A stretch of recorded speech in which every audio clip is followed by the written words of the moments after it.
Anyone who has ever approached a government agency just to see what they do and how they do it can tell you they didn't get very far. Government seems to be at least as secret as any corporation, if not more so. This government secrecy goes back well before terrorism was a general concern. Our public agencies are not so public when it comes to disclosing their own conduct, their finances, their inside operations, and their productivity. Well, it turns out, just like many people and organizations that like to be secret, they do have something to hide. It's called the Cafr. The Cafr is the name for the financial accounts of any public agency. It stands for Comprehensive Annual Financial Report, and it is standard to all government agencies. Your courthouses have them, school districts have them, city, county, and state governments all have Cafrs. But up until recently, hardly anyone except government insiders have even heard of the Cafr. The hard numbers are in the Cafr. This is true reporting of all accounts, flows, and holdings. When media reports anything about public finance, this is what they should be talking about. But you may have noticed they only seem to talk about this thing called the budget. The budget is something very different. For government, the budget is not so much an accounting tool as a propaganda hallucination. A budget is a projection, a goal, a target. In accounting terms, the budget is referred to as inferior to the Cafr accounts. Suppose your county has $1 gazillion in the Cafr, but they tell you they have no budget for dog catcher. Well, that's okay.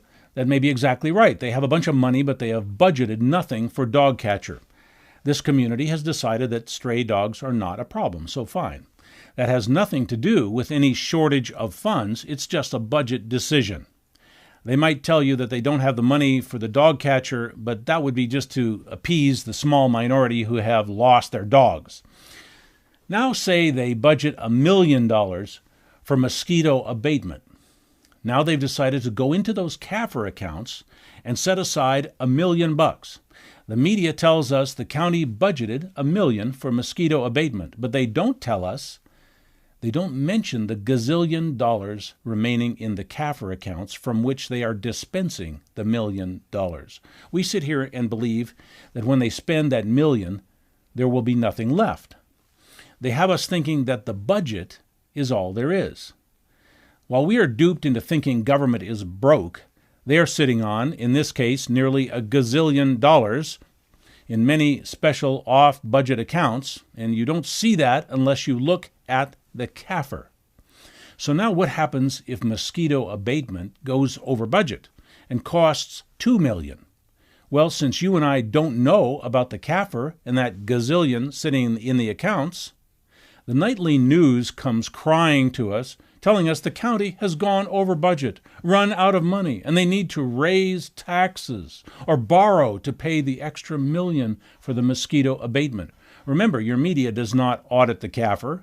They just say whatever government says. So here's a real-world example of Cafr magic. In 2007, the County of Los Angeles had an operating budget of $17.5 billion. In 2007 was the beginning of a protracted recession.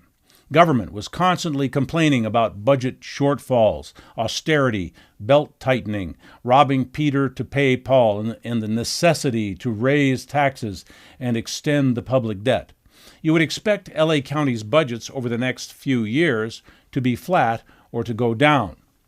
In the 5 years between 2007 and 2012, LA County raised its operating budget from $17.5 billion to $25.8 billion. They're projected to spend 47% more in 2012 than 2007. In the middle of a recession, where did that money come from? Yes, they borrowed. Yes, they raised taxes, but not that much. They moved money around in the Cafr, and presto, they came up with $8 billion more per year out of thin air. From a money skimming and laundering standpoint, the old organized crime families from the past would be green with envy at the size and scope of this operation. Compared to government, the private criminal class looks like a bunch of kids selling lemonade on the street corner.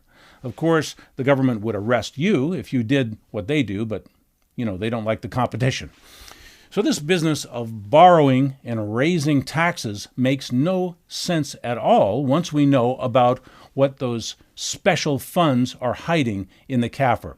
By not telling us about the Cafr, they can send the tax man to come and squeeze us for the extra million, for the mosquito abatement. It's a big lie. They know it's a big lie, but it has worked 10,000 times in the past. If they can pretend to be broke, and we will believe them, then why shouldn't they go ahead and rob us? They're so good at it by now, they deliberately underfund almost everything to make the budget look tight. And the media never questions the real finances. And they regularly come to us with their hand out for unexpected cost overruns. How many times have we heard that? By now, when we hear them say unexpected, we should say, well, I'm expecting it. Why aren't you? In the private sector, bad planning causes embarrassing disasters. In government, bad planning is a tactic for raising revenue. So a naive and idealistic taxpayer would expect that all the money in the Cafr would be budgeted for some government program. Well, that would be silly. Why should they do that? You and I have no idea what's in the Cafr. They can let that money sit there and languish, and we will never know the difference. Our media and our schools have dumbed us down on all things finance, and government likes it that way.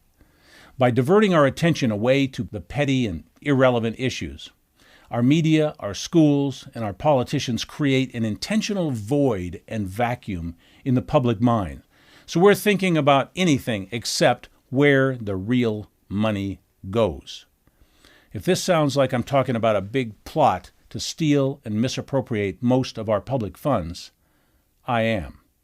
As soon as the revenues come in the door, your government finance bureaucratic whiz kids skim off large chunks into secret funds, and they keep that money off budget and hidden so they can invest it, compound it, reinvest it, and keep all those piles of cash in-house. Now, why would they want to do that? Of course, when a politician puts away big fat piles of money, he can use those millions or billions to back his buddies with investment capital. He can make his buddies rich or make new buddies by making them rich.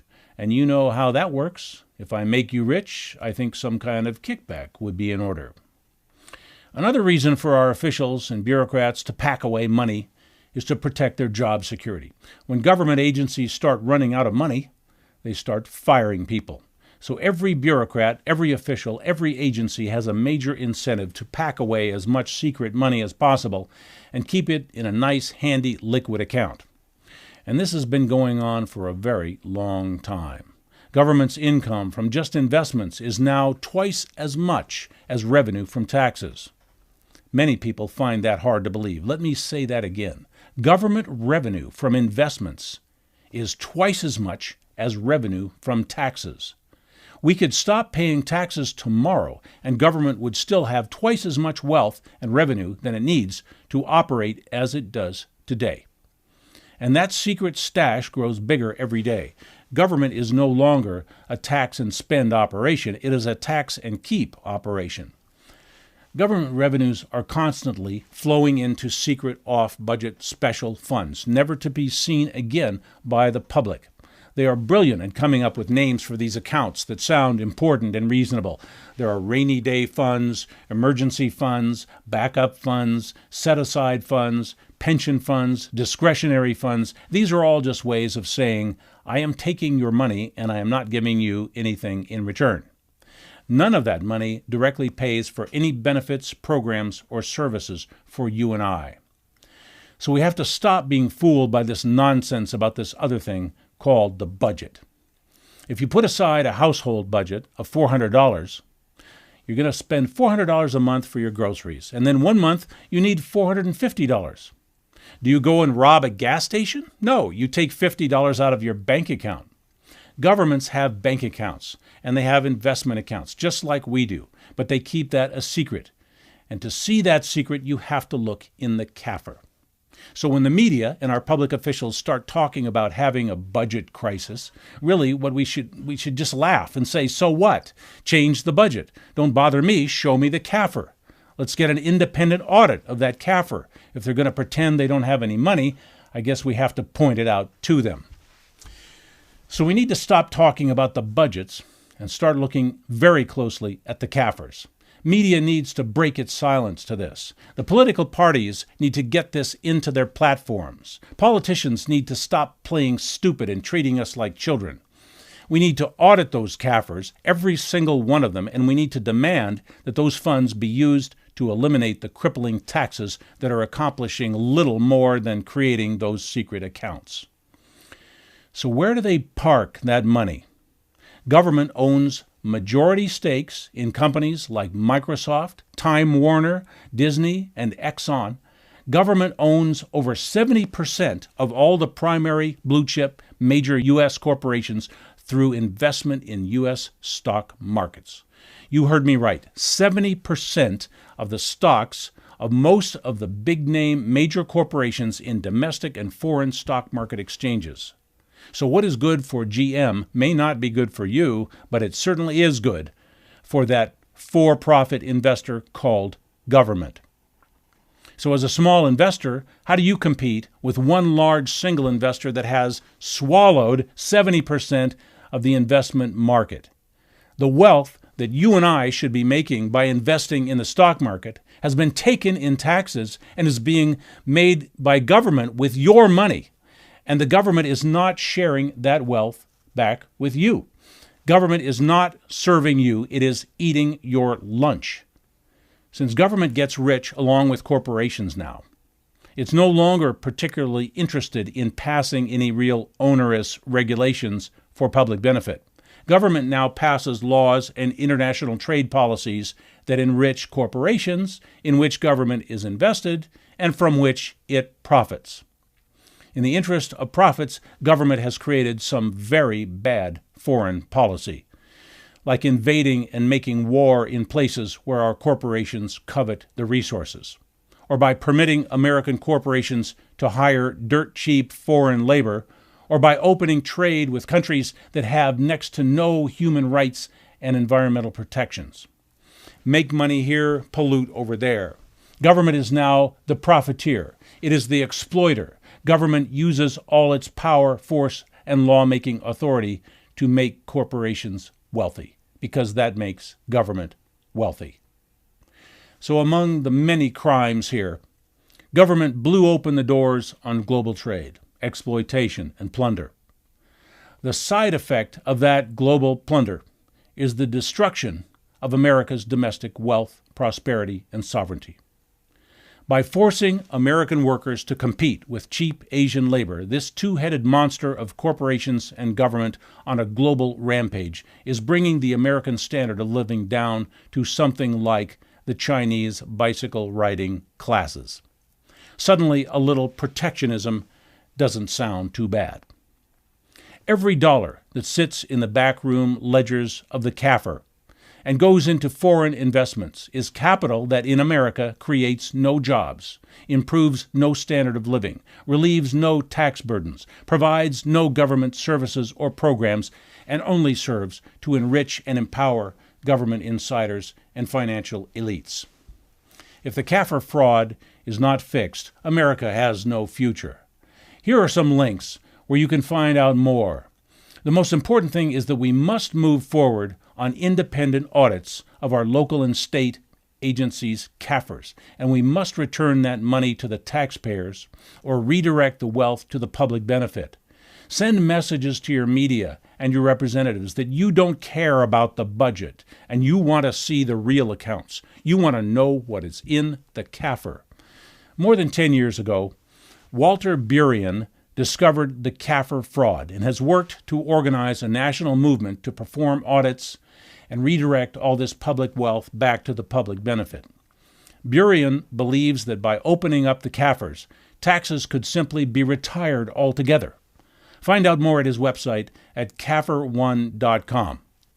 Clint Richardson is also an expert in the Cafr issue and has posted useful information and videos. Find him at thecorporationnation.com and realityblogger.wordpress.com. Note that the blogger has one G. We need to get the word out on this. And we need to tell our public officials that the Cafr money is ours, not theirs.